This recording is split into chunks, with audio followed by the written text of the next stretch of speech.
Nawab Nawab Ali Chowdhury senate ভবন থেকে। দর্শক, ভিতরে ভোট গণনা চলছে।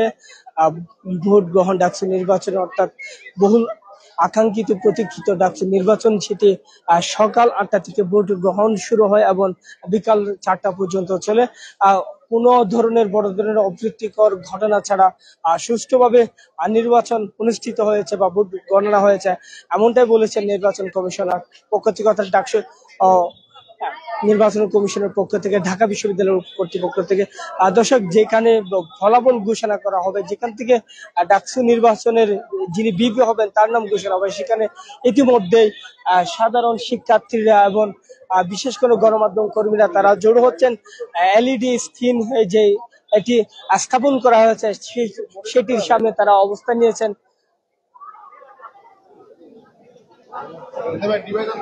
আদর্শ কে হতে যাচ্ছে আগামী দিনের ডাকসুর অভিভাবক, আগামী দিনের নেতা, শিক্ষার্থীদের নেতা, আমরা হয়তোবা আরেকটু পরে জানতে পারবো। অর্থাৎ এখন ভোট গণনা শুরু হয়েছে, সেটি এলইডি স্ক্রিনের মাধ্যমে যা দেখানো হচ্ছে। দর্শক, আমরা একটু তথ্য দিয়ে যাকে ইচ্ছা, প্রায় 40,000 শিক্ষার্থী ভোটার ছিল ডাকসু নির্বাচনে। ডাকসু 40,000 শিক্ষার্থীর বিপরীতে, অর্থাৎ কেন্দ্রীয় ছাত্র সংসদের 28টি পদের বিপরীতে প্রতিদ্বন্দ্বী ছিলেন প্রায় 471 জন। এবং হল সংসদ নির্বাচন, অর্থাৎ 18টি হলে 13টি প্রত্যেকটি হলে 13টি পদের বিপরীতে প্রায় 1035 জন প্রতিদ্বন্দ্বিতা করছেন, এমনটাই আমরা জেনেছি। দর্শক, আপনারা যেমনটি এলইডি স্ক্রিনে দেখতে পাচ্ছেন,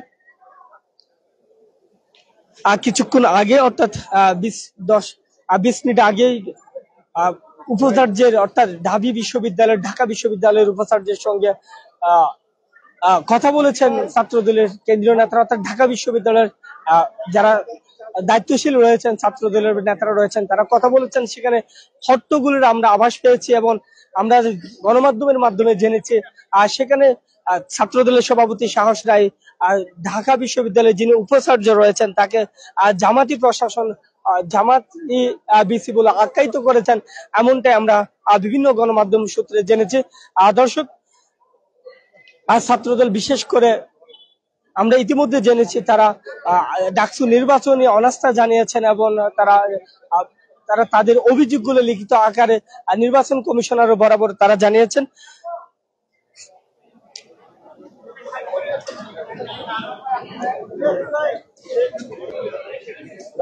দর্শক, যেমনটি দেখতে পাচ্ছেন, রাইজিং বিডি ফেসবুক লাইভের সৌজন্যে আপনাদের সঙ্গে যুক্ত আছে আমি মোহাম্মদ হোসেন রোহানি।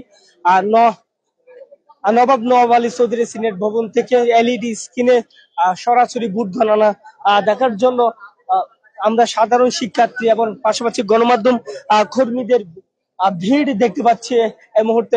দর্শক, আপনাদেরকে একটু ঘুরিয়ে দেখানোর চেষ্টা করছি। আপনারা যেমনটি দেখতে পাচ্ছেন,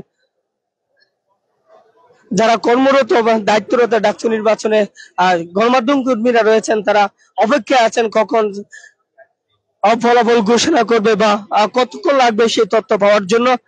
তবে আমরা সাধারণ শিক্ষার্থীদের উপরে দেখতে পাচ্ছি, তারা বিশেষ করে ছাত্র দল এবং ছাত্র শিবিরের কর্মীদের আমরা তাদের আলাদা আলাদা করে স্লোগান দিতে দেখেছি। দর্শক, রাইজিং বিডির ফেসবুক লাইভের সৌজন্য আপনারা যেমনটি দেখতে পাচ্ছেন এলইডি স্ক্রিনে, যেখান থেকে ফলাফল ঘোষণা করা হবে নবাব নওয়াব আলী চৌধুরী সিনেট ভবন থেকে। আর সেখানে ইতিমধ্যেই গণমাধ্যম কর্মী, যারা ভোটার রয়েছেন, সাধারণ শিক্ষার্থী রয়েছেন, প্রার্থীরা রয়েছেন, তারা ভিড় করছেন, আমরা সেই ভিড় দেখতে পাচ্ছি। দর্শক, আরেকটু জানিয়ে রেখে, কার্জন হলে সাদিক কায়েম এবং ফরহাদের, অর্থাৎ শিবিরের মনোনীত প্যানেল ঐক্যবদ্ধ শিক্ষার্থী জোটের একটি ক্রস দেওয়া, অর্থাৎ ভোট কাস্ট করা অবস্থায় বা শিলমার অবস্থায় পাওয়া গেছে। সেখান থেকে প্রিজাইডিং অফিসার যিনি ছিলেন তাকে বহিষ্কার করা হয়েছে, অব্যাহতি দেওয়া হয়েছে। পরবর্তীতে সেই বিষয়ে ছাত্র দল তারা সরাসরি ডাকসু নির্বাচন কমিশনের কাছে অভিযোগ দিয়েছেন। এর আগে বিশেষ করে রোগা হলের প্রায় 6,000 শিক্ষার্থী বা ডাকসু নির্বাচনের ভোটার ছিলেন, বিশেষ করে নারী রোকেয়া হলের নারী ভোটাররা তারা ভোট দিয়েছেন টিএসসিতে বিশেষ করে কিছুক্ষণের জন্য অল্প সময়ের জন্য সেখানে ভোট গ্রহণ বন্ধ ছিল। আর সেখানেও একইভাবে অভিযোগ ছিল SM ফরহাদ এবং শিবিরের মনোনীত প্যানেলের ঐক্যবদ্ধ শিক্ষার্থী জোটের ভিভি প্রার্থী সাদেক কাইমের যে ব্যালট পেপার বা যে ব্যালট পেপার ছিল কেন্দ্রীয় ছাত্র সংসদ, সেখানে সাদেক কাইমের যে ঘরটি ছিল বা বুটেরই ঘরটি ছিল সেখানে ক্রস চিহ্ন অর্থাৎ দাগানো অবস্থায় ছিল, এমনটা অভিযোগ করেছেন অনেকে। কিন্তু ছাত্র শিবির তাৎক্ষণিক ছাত্র শিবিরের প্যানেল থেকে SM ফরহাদ তিনি তাৎক্ষণিক সংবাদ সম্মেলনে জানিয়েছেন তারা জানতেছেন আসলে কারা করেছেন, এটা কেউ পরিকল্পিত কিনা ডাকসু নির্বাচন বাছাই করার জন্য। কিন্তু তিনি অভিযোগ করেছেন যে SCC ক্যামেরা ফুটেজ তাদেরকে দেওয়া হয়নি, দেখানো হচ্ছে না। আর যারা এই কাজ করেছেন অর্থাৎ যিনি দায়িত্বে ছিলেন প্রিজাইডিং অফিসার হিসাবে অথবা যে শিক্ষার্থী করেছেন বা জানিয়েছেন তাদের দুজনের বিরুদ্ধে ব্যবস্থা নেওয়া হোক এবং সিসি ফুটেজের মাধ্যমে তাদের এই বিষয়টিকে তদন্ত করা হোক, তেমনটাই দাবি জানিয়েছেন ছাত্র শিবিরের প্যানেলের মনোনীত ঐক্যবদ্ধ শিক্ষার্থী জোটের জিএস প্রার্থী SM ফরহাদ। নবাব আলী চৌধুরী সিনেট ভবন থেকে এই সিনেট ভবন থেকে আজকে ডাকসু নির্বাচনের ফলাফল ঘোষণা করা হবে। আজকের ডাকসু নির্বাচনে ভোটার ছিল অর্থাৎ শিক্ষার্থীর সংখ্যা ছিল প্রায় 40,000-এর কাছাকাছি। অর্থাৎ কেন্দ্রীয় ছাত্র সংসদ নির্বাচনের 28টি পদের বিপরীতে প্রতিদ্বন্দ্বিতা করেছেন প্রায় 471 জন। আমরা এমনটি জেনেছি আদর্শ হল সংসদ নির্বাচনে প্রায় প্রতিটি হলে 13টি পদের বিপরীতে প্রতিদ্বন্দ্বিতা করেছেন প্রায় 1035 জন প্রতিদ্বন্দ্বী। আদর্শিক এই মুহূর্তে আমরা এখনো দেখতে পাচ্ছি না আসলে ভোট গণনা হচ্ছে কিনা। আমরা ব্যালট থেকে LED স্ক্রিনে যেমনটি দেখতে পাচ্ছি যে ব্যালট বক্স থেকে কিছু ব্যালট বের করা হয়েছে, আমরা তেমনটাই দেখতে পাচ্ছি। দর্শক যেমনটি দেখতে পাচ্ছেন LED স্ক্রিনে এখনো আমরা ভোট গণনা হয়েছে কিনা বা ভোট গণনা শুরু হয়েছে কিনা সেটা দেখতে পাচ্ছি না, ভোট গণনা হচ্ছে কিনা। তবে ভোট গণনার জন্য প্রস্তুতি আমরা দেখতে পাচ্ছি LED স্ক্রিনে।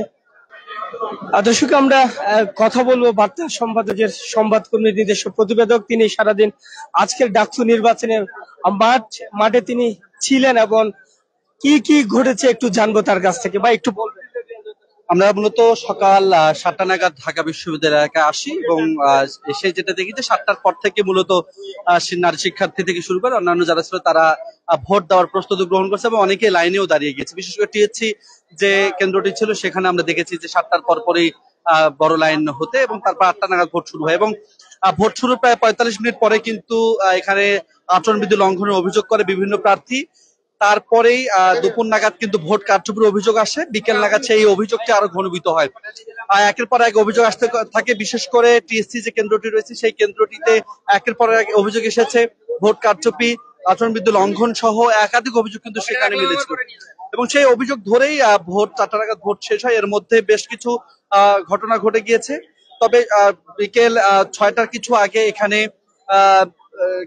এখানে ছাত্র দলের সমর্থিত প্যানেল থেকে আবিদ তিনি সংবাদ সম্মেলন করেন এবং তিনি বলেন যে ভোটে কারচুপি হয়েছে এবং ভোটের সিদ্ধান্ত আসলে যদি স্বাধীনতা সপক্ষে শক্তির বিরুদ্ধে যায় তাহলে এটি কারচুপি হয়েছে বলে তারা বিশ্বাস করে এবং যদি কারচুপি না হয় তাহলে মুক্তিযুদ্ধের সপক্ষে শক্তির কাছে যাবে এমনটি বলছেন।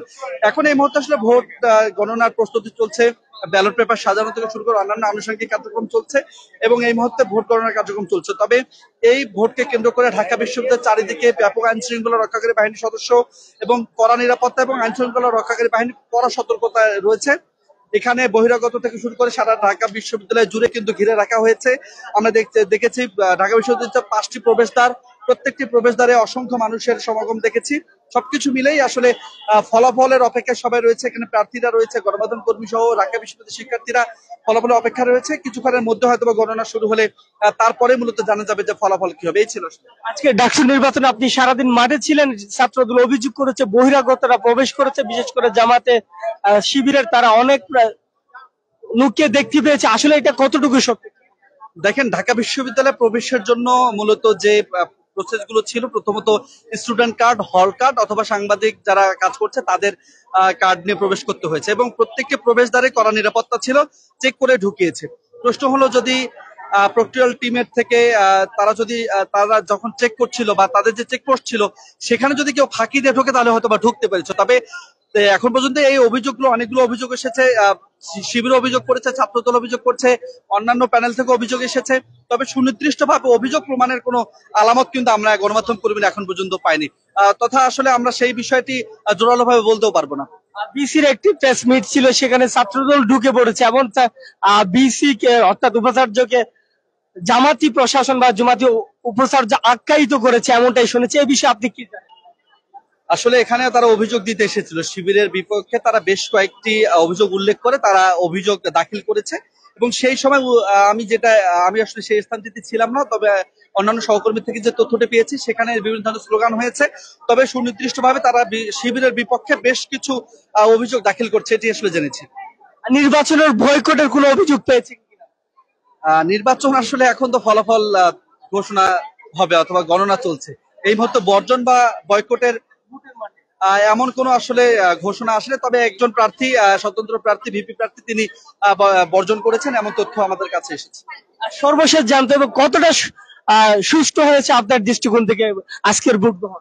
আসলে আমাদের পর্যবেক্ষণ যা বলছে, এবং ভোট দিতে পেরেছে মানুষ, মানে ভোট দিতে পারেনি এই অভিযোগটি। তবে কারচুপির কিছু অভিযোগ আছে, এগুলো আসলে তদন্তাধীন বিষয়।